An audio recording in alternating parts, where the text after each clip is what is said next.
नमा संस्कृताय प्रिय छात्रों, हम लोग प्रत्यय के भाग पढ़ रहे हैं, जिसमें हम लोगों ने कई 2-3 वीडियो में प्रत्ययों के विषय में पढ़ा है। आज उसी कड़ी में अगले प्रत्यय हम पढ़ेंगे। आज हमने 2 प्रत्यय पढ़ाने के लिए एक साथ लिख रखे हैं।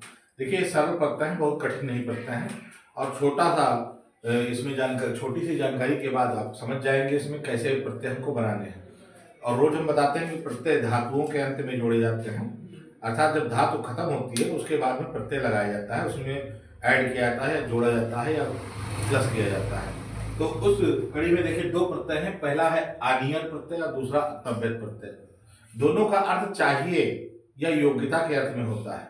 जैसे किसी को कोई कार्य करना चाहिए अथवा करने योग्य है, उस अर्थ में इन प्रत्ययों को जोड़ा जाता है। मूल धातुएं हैं, उनमें प्रत्यय जुड़ा हुआ है। देखिए, पहला प्रत्यय में लिखा है आनियर प्रत्यय, पहला है आनियर प्रत्यय और दूसरा है तव्यत प्रत्यय। आनियर प्रत्यय का केवल आनी से रहता है। कल हमने बताया था आपको वीडियो में कि प्रत्यय में प्रत्येक चीज नहीं जोड़ी जाती है, उसमें से कुछ नियमों के अनुसार सूत्र लगा करके कुछ को गायब का मतलब उनका कुछ का लोप हो जाता है और कुछ भाग को ही जोड़ा जाता है, पूरा भाग नहीं जोड़ा जाता है। तो आनियर का जब प्रत्यय लगाते हैं तो प्रत्यय लगाने से पहले उसमें कुछ क्रियाएं होती हैं, जिसके कारण केवल आनीय शेष रह जाता है। इसका मीन्स क्या है, जब आप प्रत्यय को जोड़ेंगे तो केवल आनीय जोड़ेंगे, पूरा आनियर नहीं जोड़ेंगे, आनीय जोड़ेंगे। इसी प्रकार से जो तव्यत जोड़ेंगे, तव्यत प्रत्यय को लगाएंगे या जोड़ेंगे, तब तव्यत का केवल तव विशेष रहता है, पूरा प्रत्यय नहीं जोड़ा जाता है। आनियर का केवल आनीय जोड़ा जाता है, तव्यत का केवल तव्य ही जोड़ा जाता है। तो देखिए, यहाँ पर कुछ धातु लिखी है। क्री माने करना, खाद माने खाना, गम माने जाना, चल माने चलना, ची माने चुनना, दंड माने दंड देना, निंद माने निंदा करना, पठ माने पढ़ना और रक्ष माने रक्षा करना। इन प्रत्ययों में हम तव्यत तो आनिय जोड़ेंगे। अब चूंकि एक ही धातुओं को हमने लिया है इधर भी और इधर भी, ताकि वो समझ सकें किस प्रकार से जुड़ रहे हैं। योग्यता के अर्थ में, जैसे हमको पाठ पढ़ना चाहिए या पाठ पढ़ने योग्य है, तो यहाँ पर आनिय या तव्यत प्रत्यय में से एक का हम प्रयोग करेंगे। दोनों ही चाहिए के अर्थ में या योग्यता के अर्थ में लगाए जाते हैं। पहला देखिए, पहली धातु लिखी है क्री। क्री माने करना और आनियर। क्री में जब आनियर जोड़ेंगे तो आनिय शेष रह जाएगा, तो बनेगा करणीय, करने योग्य। जैसे है कोई चीज कही गई कि कोई किसी विषय के बारे में आपको बताया गया कि ये कार्य करने योग्य है। हाँ, तो अब एक बात का आप और ध्यान रखना कि इनके जो पुल्लिंग, नपुंसकलिंग और स्त्रीलिंग में अलग अलग टाइप से जुड़ता है। जैसे पुल्लिंग है तो करणीय लगेगा, ठीक है। कोई पुल्लिंग के विषय में आप लगा रहे हैं तो करणीय लगेगा, और स्त्रीलिंग के विषय में लगा रहे हैं तो करणीय लगेगा, करणीय। और नपुंसक लिंग के विषय में लगा रहे हैं तो करणीयम लगेगा। ठीक इसी प्रकार से पुल्लिंग में कर्तव्य लगेगा, स्त्रीलिंग में कर्तव्य लगेगा और नपुंसक लिंग में कर्तव्यम लगेगा। ठीक है, इनको पुल्लिंग और स्त्रीलिंग और नपुंसक लिंग तीनों में अलग अलग जोड़े जाते हैं, अलग अलग भाव से लगते हैं। तो यहाँ पर क्री प्लस आनियर करणीय। खाद माने खाना, आनियर जो लगाएंगे इसमें बनेगा खादनीय, खाने योग्य या ये करने योग्य या खाने योग्य। तीसरा है गमनीय। गम आनियर जो जोड़ेंगे तो गमनीय बनेगा जाने योग्य, जाने योग्य है। चल आनियर चलनीय, चलने योग्य। ची आनियर चयनीय, चुनने योग्य। जैसे यह लड़का चुनने योग्य है, यह लड़का चुनने योग्य है। अथवा कहें पुष्प चुनने योग्य है नहीं, कार्य करने योग्य है, तो चयनीय, चुनने योग्य। दंड माने दंड देना, आनियर जो जुड़ेगा तो दंडनीय में, यह कार्य दंडनीय है, या तुमने जो अपराध किया है दंडनीय है, तो वहां पर दंडनीय और स्त्रीलिंग होगा तो दंडनीय और नपुंसकलिंग होगा तो दंडनीय, ऐसे बनेगा। निंद माने निंदा करना, आनियर तो बनेगा निंदनीय। जैसे तुमने कोई बात कही तो उसकी निंदा की जा रही है, तो लोग कहेंगे क्या, ये बात जो है, तुमने जो कार्य किया है ये निंदनीय है या निंदनीय है या निंदनीयम है। पुल्लिंग में निंदनीय, नपुंसक लिंग में निंदनीयम और स्त्रीलिंग में निंदनीय।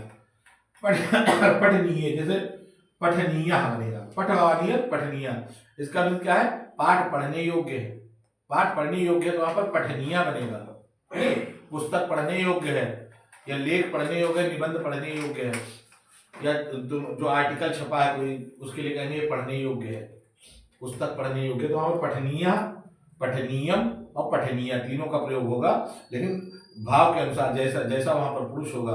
अगर स्त्रीलिंग है तो पठनीय, नपुंसक लिंग है तो पठनीयम, और पुल्लिंग होगा तो पठनीय। एक एक हमने भी कहा पुल्लिंग पुल्लिंग का लिखा है। स्त्रीलिंग और नपुंसक लिंग के विषय में आपको बता दें, रक्षण और आनीयर, रक्षा करना, आनीयर लगेगा तो रक्षणीय, रक्षणीय रक्षा करने योग्य है। ठीक है, तो यहाँ पर ये आनीयर प्रत्यय के कुछ उदाहरण लिखे थे हमने। क्री क्री से करणीय, खाद से खादनीय, गम से गमनीय, चल से चलनीय, ची से चयनीय, दंड से दंडनीय, निंद से निंदनीय, पट से पठनीय, रक्ष से रक्षणीय। ये आनियर के प्रत्यय के उदाहरण हो गए। फिर हम तबियत प्रत्यय पे आ रहे हैं। अब देखिए तबियत प्रत्यय आप लोगों ने कर्तव्य शब्द सुना है ना, उसमें तबियत प्रत्यय होता है, इसका केवल तव्य शेष रहता है। जैसे इसका आनीय शेष रहता है, इसका तव्य शेष रहता है। तो यहाँ पर क्री में जब हम तबियत प्रत्यय जोड़ते हैं तो बनता है कर्तव्य, है नहीं, कहते तुम्हारा कर्तव्य है, ये तुम्हारे करने योग्य है, तुमको करना चाहिए, इस अर्थ में, है नहीं। कर्तव्य का अर्थ क्या होता है, जो भी आपको कार्यभार दिया गया है वो आपको करना चाहिए, आपकी जिम्मेदारी है। तो वहां पर कर्तव्य शब्द का प्रयोग होता है। तो क्री में जब तबियत जोड़ेंगे तो कर्तव्य बनेगा, तब शेष रहता है। इसी प्रकार से अगर नपुंसक लिंग होगा तो कर्तव्यम बनेगा, और स्त्रीलिंग होगा तो कर्तव्य बनेगा। खान तबियत, खादितव्य, खाने योग्य है नहीं। अगर खाने योग्य जो वस्तु है वो पुल्लिंग में है तो खादितव्य बनेगा, नपुंसक लिंग में है तो खादितव्यम बनेगा, और अगर स्त्रीलिंग में है तो खादितव्य बनेगा। गम प्लस तबियत, गंतव्य, जाने योग्य, जाने योग्य है। कहीं पर आप जाना चाह रहे हैं तो उस स्थान का नाम अगर पुल्लिंग में है तो गंतव्य, अगर स्त्रीलिंग में है तो गंतव्य, और अगर नपुंसक लिंग में है तो गंतव्यम बनेगा। ठीक है।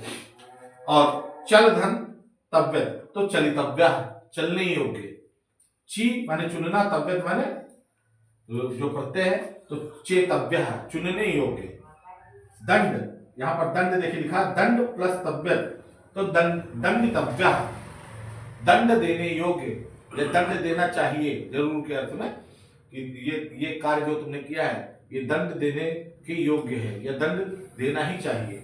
निंद प्लस तबियत, निंदनीय, निंदितव्य, इसमें देखिए आनियर में निंदनीय बना था, इसमें निंदितव्य, निंदा करनी की जानी चाहिए किसी कार्य को। अगर कार्य जो किया गया है या कोई वस्तु है उसके विषय में अगर निंदा की जानी है तो अगर पुल्लिंग में है तो निंदितव्य, और नपुंसक लिंग में निंदितव्यम, और स्त्रीलिंग में तो निंदितव्य। इसी प्रकार से पठ धन तबियत, पठितव्य, पढ़ने योग्य, पढ़ी जानी चाहिए, आवश्यक रूप से पढ़ी जानी चाहिए। यहाँ पर इसका तबियत का प्रयोग इसी अर्थ में होता है। जैसे कर्तव्य था तो आपके द्वारा किया जाना चाहिए, आपका धर्म है, जो भी आपको बताया गया है।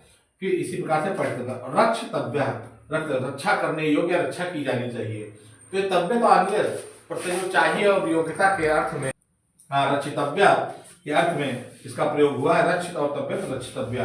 तो ये आपके कुछ प्रत्यय थे, आनियर और तव्यत, ऐसे दो दो तीन तीन करके इसी प्रकार से दो दो तीन तीन करके आपको प्रत्यय पढ़ा देंगे और आपके प्रत्यय पूरे हो जाएंगे। लेकिन आप देखिए प्रत्यय बहुत कठिन टॉपिक नहीं है, लेकिन अगर आप ध्यान से प्रॉपर पढ़ते रहेंगे, बराबर इसका अभ्यास करते रहेंगे तो आपको अनुवादों में भी बहुत आसानी हो जाएगी। कि कुछ प्रत्यय ऐसे हैं जिनका धातुओं की जगह पर हम प्रयोग कर सकते हैं। जैसे हम लोगों ने कल पढ़ा था तुमुल प्रत्यय, तो वह पढ़ने के लिए विद्यालय आता है, ऐसा पठना विद्यालय में गच्छति, और या फिर ये भी कह सकते हैं सा पठितुम विद्यालय में गच्छति। तो इस प्रकार से इसका प्रयोग हम यहाँ पर करेंगे। तो देखिए आनियर पर और तव्यत प्रत्यय हमने पढ़ा, तो क्री धन आनियर करणीय, खाद से खादनीय, गम से गमनीय, चल से चलनीय, ची से चयनीय, दंड से दंडनीय, निंद से निंदनीय, पट से पठनीय और रक्ष से रक्षणीय। इसी प्रकार हस में जोड़ देंगे तो हसनीय, है नहीं। इस प्रकार से प्रत्यय आप जोड़ सकते हैं, और इसकी पहचान ये है कि अंत में आपको आनीय दिखेगा। देखिए जैसे करणीय दिख रहा है, खादनीय आनी जुड़ा, गमनीय में आनीय दिख रहा, चलनी में चलनीय, चय में चयनीय, दंड में दंडनीय, निंद में निंदनीय, ये जुड़ रहा है। तो पट और आनीय पठनीय, रक्ष में आनीय रक्षणीय। तो इस प्रकार से इसमें आनीय को दिखेगा। इसी प्रकार से तव्यत प्रत्यय में क्या दिखेगा, तव्य। तो जैसे कर्तव्य, देखिए कर्तव्य साफ दिख रहा है, खादितव्य, गंतव्य, चलितव्य, चेतव्य, दंडितव्य, निंदितव्य, पठितव्य और रक्षितव्य, इस प्रकार से इनमें क्या होगा, आपको तव्य तव्य दिखेगा। तो आज ये 2 प्रत्यय हम लोगों ने पढ़े, और कल फिर से किसी नए प्रत्यय के साथ में 2 या 3 2 3 करके आपको पढ़ा रहे हैं। इसको धीमे धीमे पढ़ते जाइए और थोड़ा समझना ही होता है। पहचान हमने बता दी कि इसमें आनी ही दिखेगा, उसमें अगर नहीं पहचान पा रहे हैं तो मोटी मोटी पहचान, इसमें आनी दिखेगा, इसमें तव्य दिखेगा, और मोस्ट ही हमने शब्दों को यहाँ पर लिया है। और आप चाहें तो और भी शब्दों को इसमें पढ़ सकते हैं, ऐड कर सकते हैं मूल धातुओं में। आज के प्रत्यय में इतना ही। कल हम नए प्रत्यय के साथ में आपको फिर से नए टॉपिक के साथ मिलते हैं और नया टॉपिक पढ़ाते हैं। आज की वीडियो में इतना ही। धन्यवाद।